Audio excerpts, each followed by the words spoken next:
Hey guys, Jimmy Leeds, welcome back. Today's going to be a really great episode.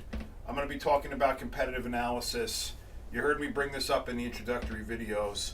This is a real critical part of understanding, what you need to do and who you're going to be and how you're going to be successful in that strategy, that plan to win. Remember, we've got those different cornerstones, right? We're going to, develop those goals. We're going to formulate that, and we're going to put together a well thought out strategy. Then we're going to build world-class assets. Then we're going to apply media activation and tactics. Then we need to get marketing aligned with sales. And then comes the testing, the measurement, and the KPI. This video is dedicated to strategy, okay? A little bit of the goals in there too, because as we formulate this, you may want to revisit what your goals are. So I believe they are connected a little bit too. And ultimately, the competitive analysis is really going to be great insight to help you, manage and steer the ship, your business, okay? And what I found being in marketing and doing marketing is we used to, years ago, get involved with the distribution.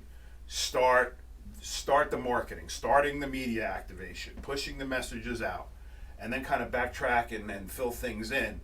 But the real right way to do this for your business is to do the competitive analysis. You'll see me getting into detail about digital marketing attributes. That's the type of competitive analysis that we're doing. And then there'll be other types of competitive analysis that you can do based upon, other parts of your business. Other things maybe related to sales or sales enablement, okay? And we'll go through some other examples on some other types of competitive analysis, including but not limited to features and functions that maybe your business offers, okay? But this one is really dedicated, the detail to the digital marketing attributes, okay? So, very important, the competitive analysis. Again, the digital marketing, I went through that.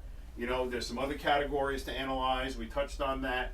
Big thing is getting that data, understanding what data you need to ascertain, okay?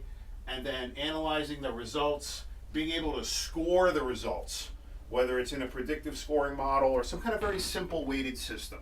You'll notice that the information that we're going to get, we're going to basically record. It's going to be on an Excel spreadsheet, and then we're going to compare things side to side. The numbers are going to come right out at us, okay?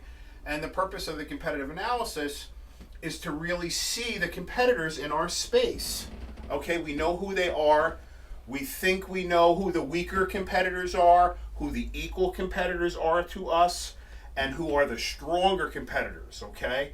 And we're always striving to be like the stronger competitors, but maybe we're not looking at the equal competitors or the weaker competitors and some of the things that they're doing well, okay? In addition to who's better than us, who's a strong competitor, and what types of things are they doing?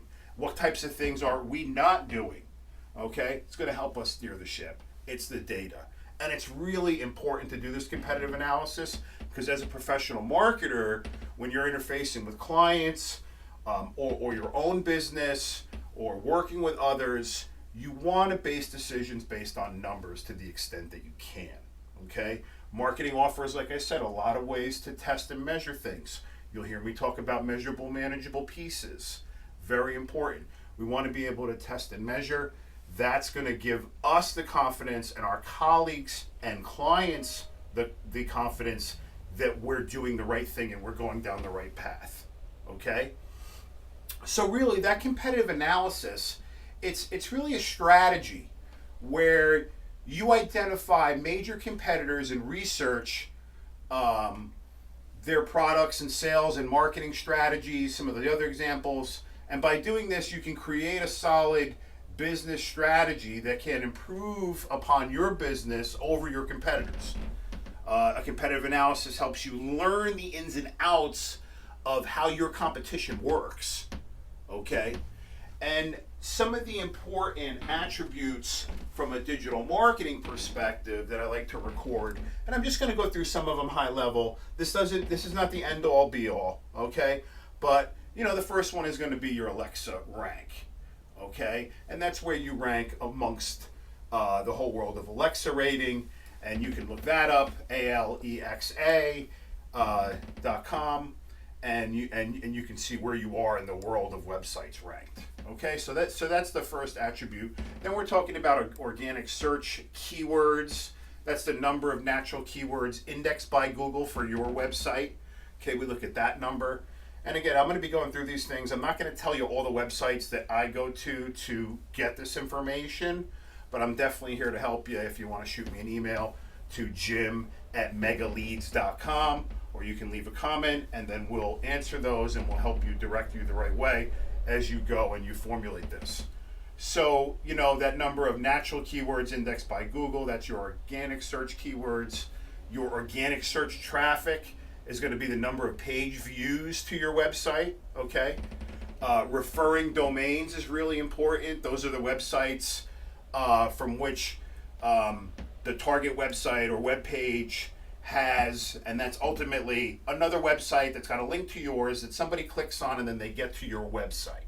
Okay, so they visited that from a link reference on another website.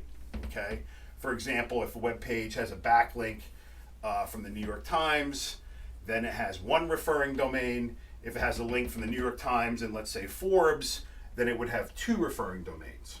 Okay, an important attribute to have in the grid. Backlinks, really important in the whole world of SEO and what we're doing and the assessment of where we are in the digital world. Understand that our website, we're suspended in space. Okay, there's your website, and it's almost like a spider web holding you up. And the more backlinks that you have reference to you, those are other folks' website with your link on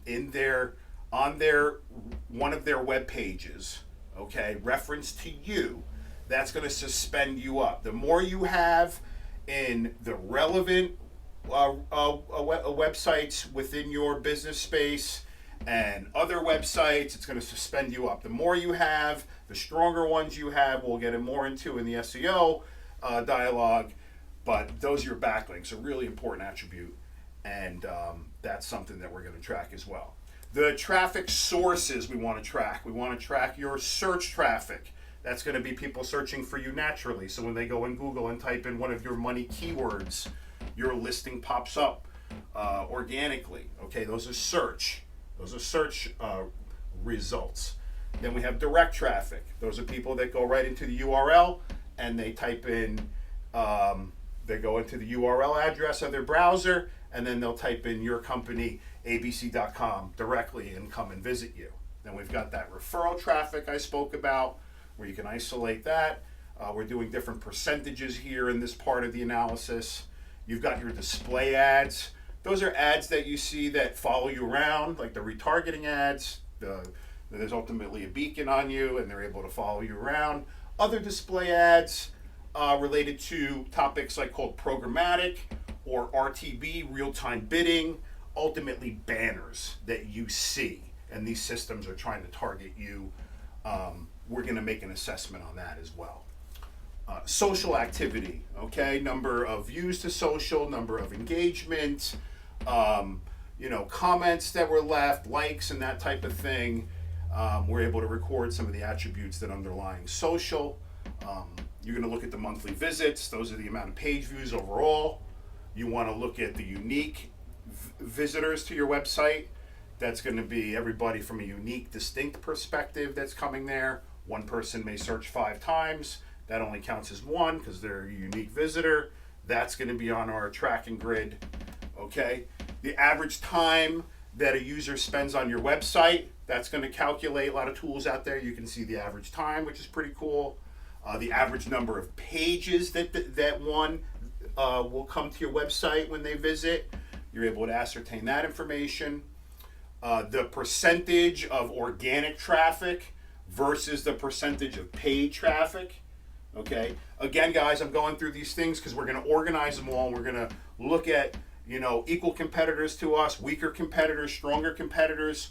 I'm getting all this information. Okay. We're going to look at bounce rate. That's the number of visitors that, bounce off of your website. So they come to your website, they look at it, and they either back up, they kill the browser, they do another search, they exit your website. They don't click anywhere. That would be the percentage of bounces. Little false positives there because you can have a phone number and they pick up the phone number and they call. But that's the deal behind what a bounce rate is in short. The percentage of referral traffic from other websites. We're going to look at that percentage before we looked at the number of. We'll look and see if a website is mobile friendly, if it's rendering on mobile and handheld devices correctly. We'll look at our own and the competitors. We'll ascertain a page speed score. That's how long it takes to load your website. There's a couple tools out there that we could look at. Again, an important attribute to look at ourselves and others in this space, okay? Because we want to be really good. We want to look at these things, have them organized, helps us make decisions later. And then by analyzing that data, then we're able to provide a scoring method against the data.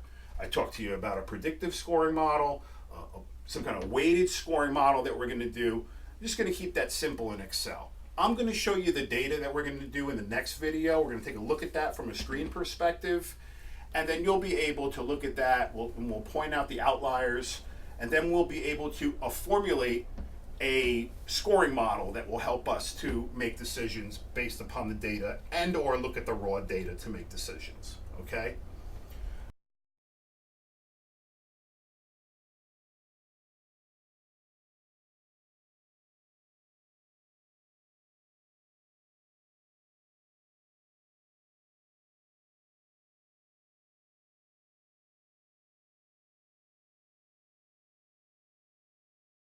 Other attributes that you can stack up and compare doing other sets of competitive analysis are looking at the features and functions of your product and service as well as others, okay?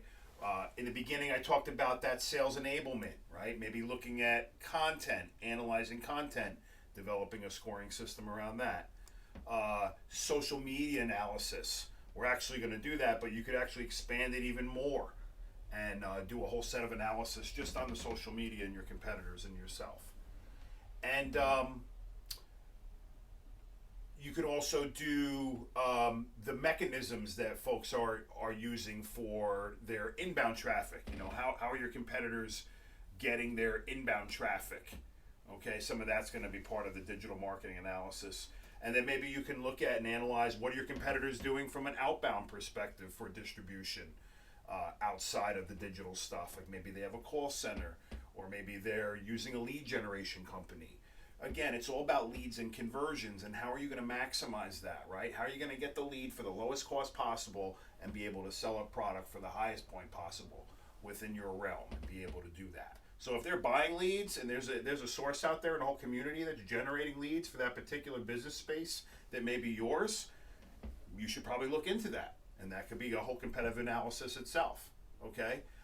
Other types of competitive analysis that I've done in the past with customers have been, looking at the experience on the website, right? Looking at the imagery, looking at the calls to action, looking at other companies' key differentiators, right? Looking at their messaging, okay? Look and see the way that they've organized their experience, okay? Document that in such a way that's simple that you can go back and make a decision on that, okay? Even if you weren't using direct numbers to correlate things, the data is there, it's in front of you.